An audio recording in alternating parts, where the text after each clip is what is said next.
Tensions are rising again in the Middle East. Military briefings grow more urgent. Diplomatic language becomes sharper. Missile systems are repositioned. Alliances are tested. And across social media, one question spreads faster than any verified intelligence report. Is this the end?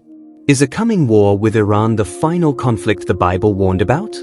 Welcome to Eternal Wisdom Global. Tonight, we move beyond fear-driven headlines and viral prophecy clips. We are going to carefully examine what the Bible actually says, and just as importantly, what it does not say. Because when anxiety rises, misinformation spreads even faster. Let us begin with clarity. The Bible does not mention the modern nation called Iran.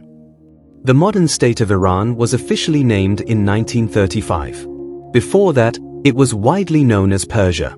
And in biblical times, the region carried several names depending on the era: Elam, Media, and later Persia. So when people claim the Bible predicts a war with Iran, they are interpreting references to these ancient regions and connecting them to the modern geopolitical state.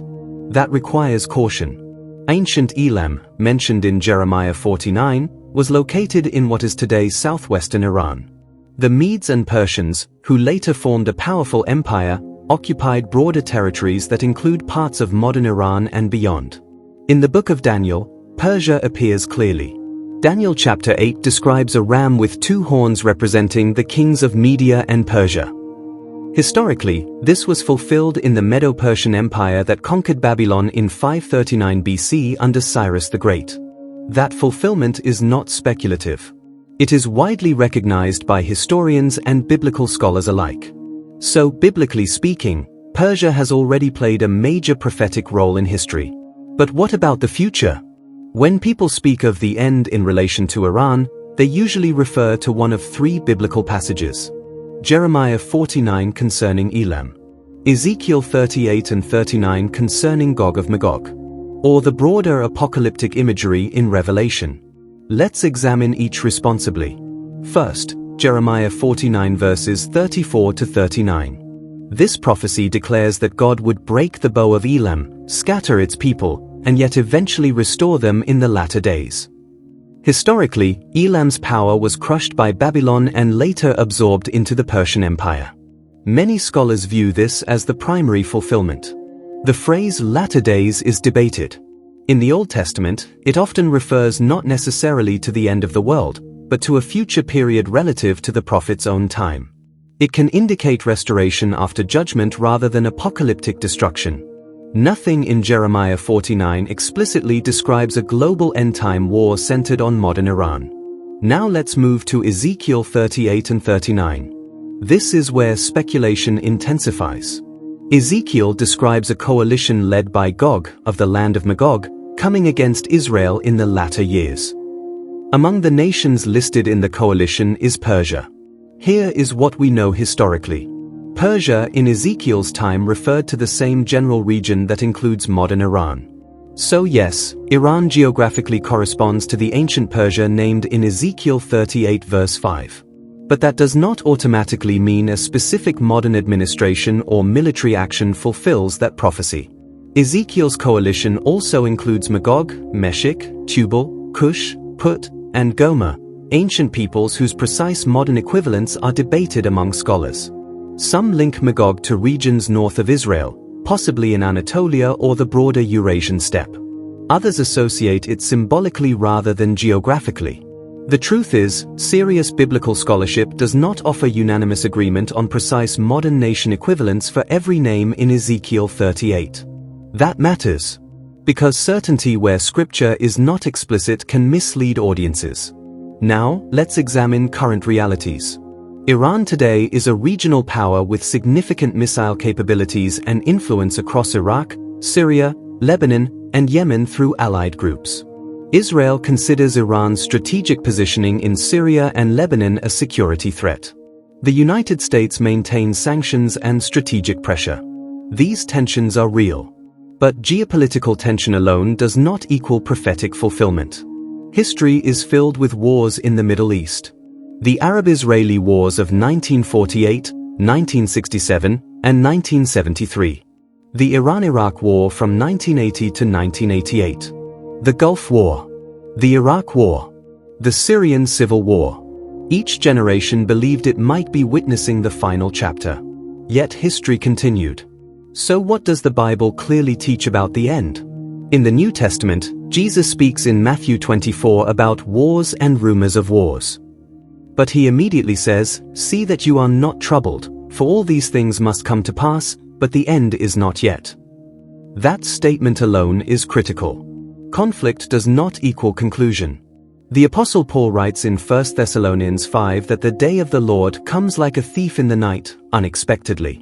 Not triggered by a single headline event that everyone predicts. The book of Revelation presents symbolic imagery of global conflict, political power, persecution, and divine judgment. But it does not name modern Iran. Some interpret Revelation through a futurist lens, expecting specific geopolitical fulfillments. Others see it as symbolic of recurring patterns of empire, oppression, and divine justice across history. Serious theological debate exists. What does not exist is a verse that says, "In the year 2026, Iran will begin the final war." So if scripture does not explicitly predict a modern war with Iran as the end, why does the fear persist? Because geopolitics and prophecy intersect in emotionally powerful ways. Jerusalem is central to biblical history. Iran's leadership has openly opposed Israel's existence. Nuclear development raises existential stakes.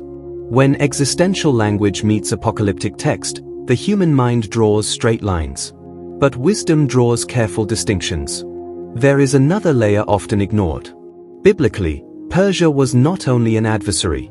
It was also an instrument of restoration. Cyrus the Great, king of Persia, issued the decree allowing Jewish exiles to return and rebuild Jerusalem. In Isaiah 45, Cyrus is even called God's anointed, a remarkable title for a foreign ruler. So the same geographic region that appears in apocalyptic speculation once played a redemptive role in biblical history. That should caution us against simplistic villain narratives. Now let's address a deeper concern. Is a major war in the Middle East possible? Yes. Is escalation between Iran and Israel conceivable? Yes. Is it wise to prepare spiritually and emotionally for global instability? Absolutely. But does every military development equal the final trumpet of Revelation? No. The Bible consistently teaches preparedness, not panic. Faithfulness, not frenzy. Discernment, not sensationalism. When Jesus described the end, he emphasized moral readiness over geopolitical forecasting, watchfulness over speculation, character over conspiracy. If a major conflict were to erupt involving Iran and Israel, it would reshape global economics, energy markets, refugee patterns, and alliance structures.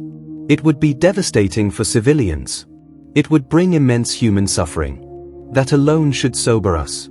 Prophecy is not entertainment. It is a call to reflection. The early church lived under Roman occupation, a far more direct and violent imperial presence than most modern Western viewers experience. Yet the apostles did not organize around predicting Rome's military campaigns. They organized around living faithfully under pressure. That perspective matters. Now let us return to the central question. Is this the end? Biblically speaking, the end is characterized not just by regional war, but by global transformation, widespread deception, moral upheaval, and the visible culmination of redemptive history. While the world today is unstable, instability has been a recurring feature of human civilization. The Roman Empire fell. The Mongol Empire rose and fractured. World War I was called the war to end all wars. World War II reshaped continents. Each generation thought history had reached its climax. Yet the story continued. What the Bible guarantees is not a specific military timetable, but ultimate accountability. It guarantees that pride does not reign forever. That injustice has an expiration date. That power structures answer to something higher. So instead of asking, is Iran the final trigger? Perhaps we should ask, are we living with wisdom in uncertain times? Are we anchored in truth rather than viral alarm? Are we interpreting scripture responsibly? Eternal Wisdom Global exists to explore these questions with depth and balance. We will not ignore world events. But we will not weaponize prophecy for clicks. If tensions escalate, we will analyze carefully. If diplomacy succeeds, we will acknowledge it.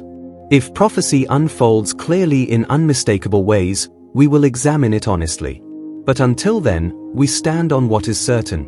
Wars and rumors of wars are not new. Biblical prophecy requires humility. Geopolitical tension does not equal immediate apocalypse. And faithfulness matters more than forecasting. The world may shake. Empires may posture. Missiles may be built and dismantled. But history has always been turbulent. The deeper question is not whether this is the end of the world. The deeper question is whether we are living prepared, spiritually, morally, intellectually, for whatever history brings next. Because the Bible does not command us to decode every headline. It commands us to live wisely. So I ask you, when fear spreads faster than facts, when prophecy clips go viral without context, when tensions rise and certainty disappears, will you choose panic? Or will you choose wisdom? Let me know your thoughts in the comments. And if you value accurate, balanced, and deeply researched discussions on prophecy, history, and global events, subscribe to Eternal Wisdom Global. This is only the beginning.